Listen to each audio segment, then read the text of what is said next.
I hope you're able to see my the screen. So we will talk about briefly about the AI in today's video, and I will give you a small brief history of timeline that has happened till now about the in the field of the artificial intelligence quickly. So okay, so if you can see my the screen, it all started. I mean, AI was already there. Uh, we were using it, but not to the extent like we are doing it right now. So actually, starting in 2015, yeah, you must have remembered there were the recommendation engine we used to have. So be it in the Facebook, be it in the YouTube, be it in the Flipkart, be it in the Amazon, Spotify, Netflix. So what was their job? Their job was to recommend based on your previously search history or previously buying history, previously or your activity done on that particular site. So for example, I have Amazon. I have bought the iPad on the Amazon. Then after buying that, I can get the recommendation to get buy a iPad cover. So uh, that was a AI based engine, recommendation engine, mainly the machine learning based recommendation, which actually predicts the uh, uh, what you can, I mean, you can also like based on your previous search activity. So what it does, it is a AI based. Actually what it predicts, it's what, not a generative AI. So what is meant by generative AI? Generative AI actually generates based on the previous word, it generates the next word. So it is generating generative AI. But what this recommendation engine generates, it's generate most probable word, only a single keyword. So that is the similarity of this AI and the generative AI. But what today's generative AI does, it doesn't predicts only a single word. I mean, it keeps predicting the words in the sequence. So now coming back to our story, then in the 2016-17, then came the trend of chatbots. You must have remembered the chatbots, where in each website, some most websites had the chatbots over at the side of their website, and where the user independent chatbots where the user can ask them anything and they reply. And most I mean, those chatbots were I mean, inaccurate, because they have limited context. That was the limitation about that. I mean, they were more like not a humanized chatbot. They can't reply each and everything. They those have some uh, cons actually. So now I will talk about how those chat the principle, how those chatbot works. So the main principle behind those chatbot was the actually searching for the words which the user have given in the input. So the for example, if you look at my screen, uh, one one principle is the rule based principle, wherein the user types something and it check for the most matching keyword. For example, the hello. If the user writes something in the input, the hello, it will check for the rules, whether in the rule those that keyword is matching in the rule.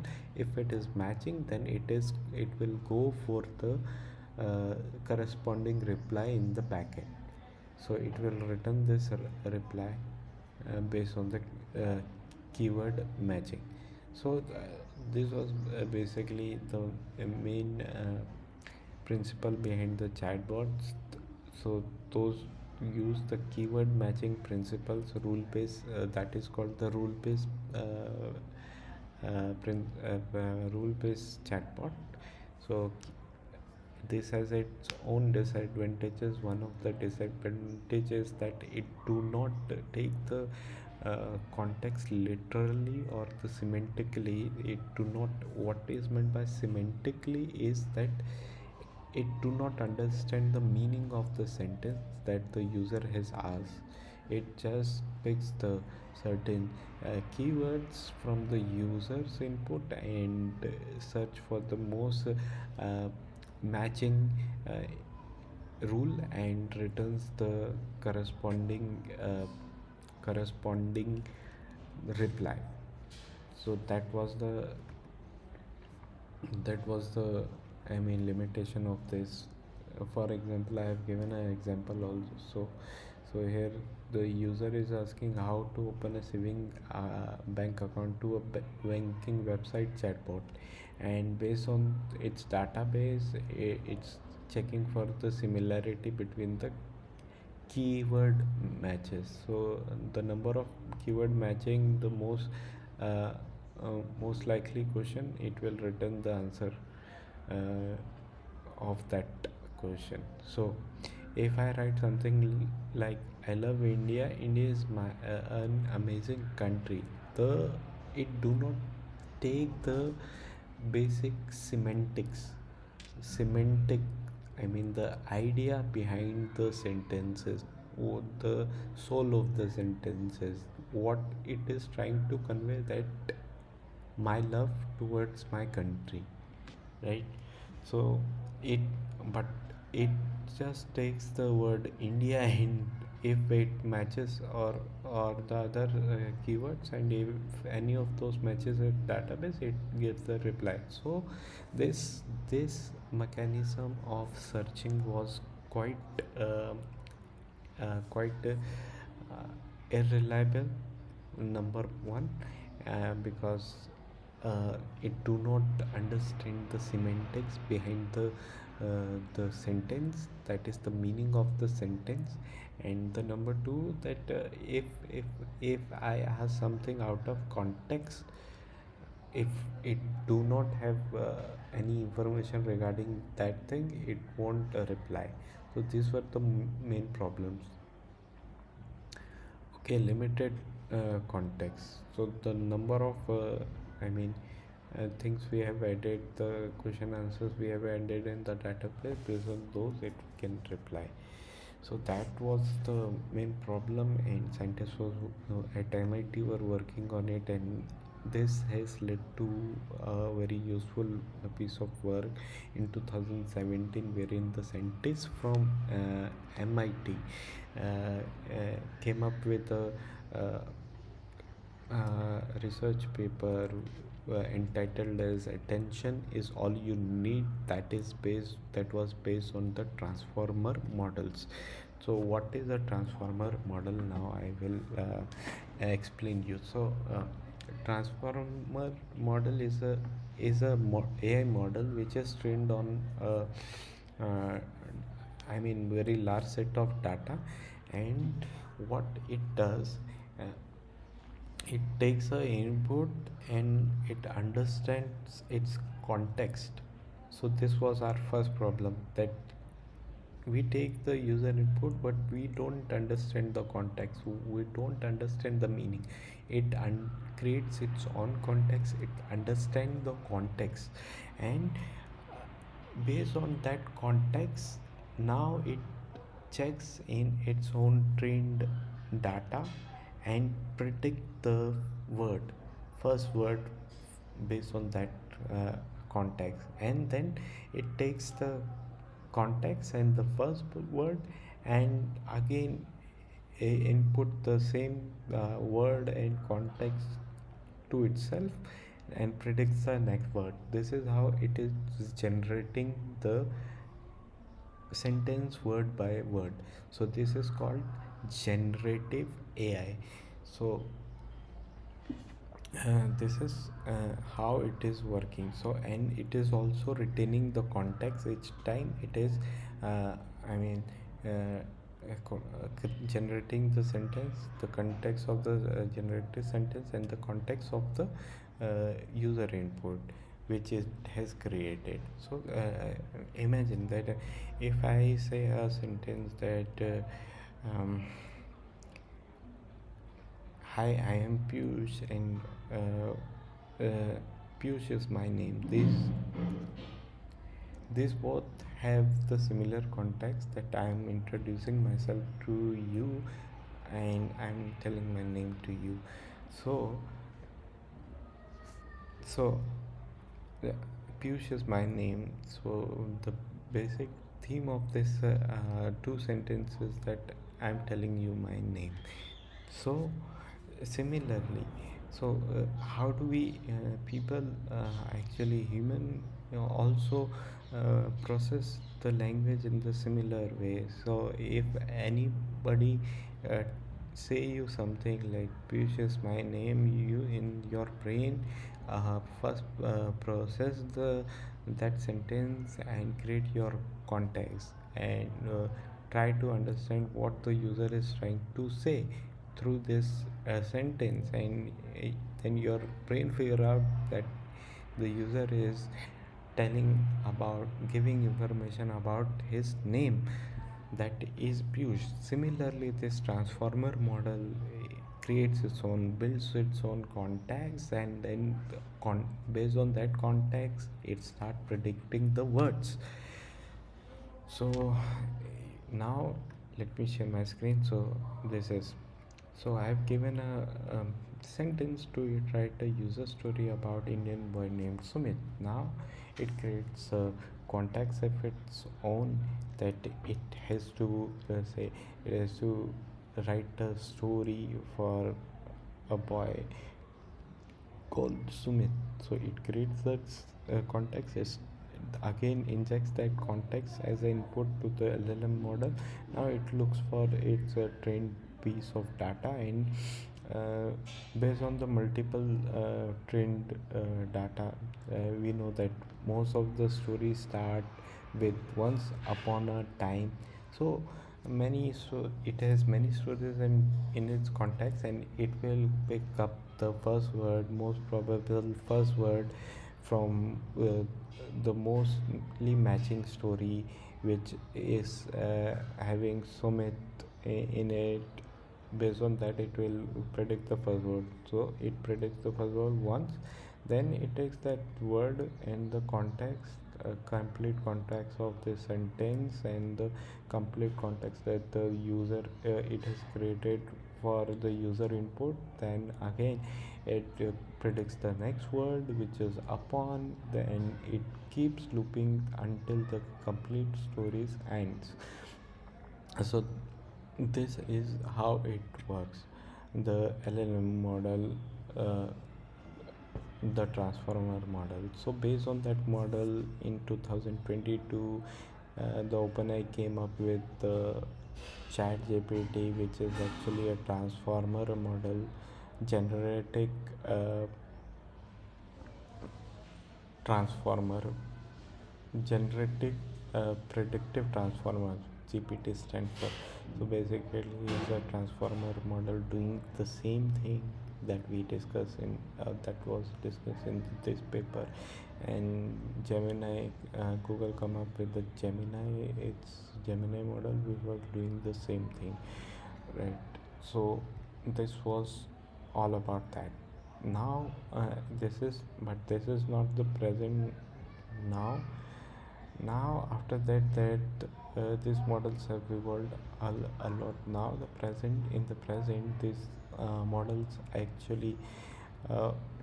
actually before that this were only a search based model. Actually these were only searching the context which we, I mean the database which it was trained on, right?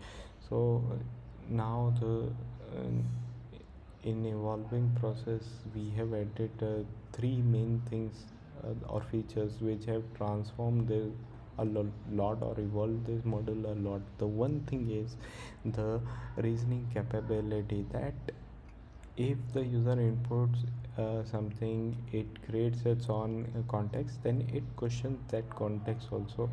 It thinks about that. That is called the reasoning capability. And things about that, it do not directly create the context, and um, based on its trained data, it outputs what it used to do earlier. It thinks about that, then it uh, predicts the words. This was the first thing, which is called reasoning. The second thing was, after reasoning, they introduced the tool support, which include that the main drawback was that it was trained on the past data, so it cannot predict the things based on the current or real time or recent things which were out of its context. So the tool based support enabled it to have um, access to the internet, the other tools on the internet, like the for example your Gmail, your Slack, your anything, your any website. So those things also. This was the second major evolution. And the third major evolution was that it has got the ability. Third, I think reasoning and the second was the tool access. Third is mm, third is third is mm,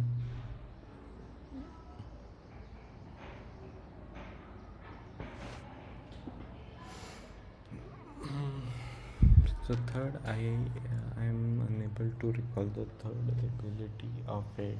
So I think third is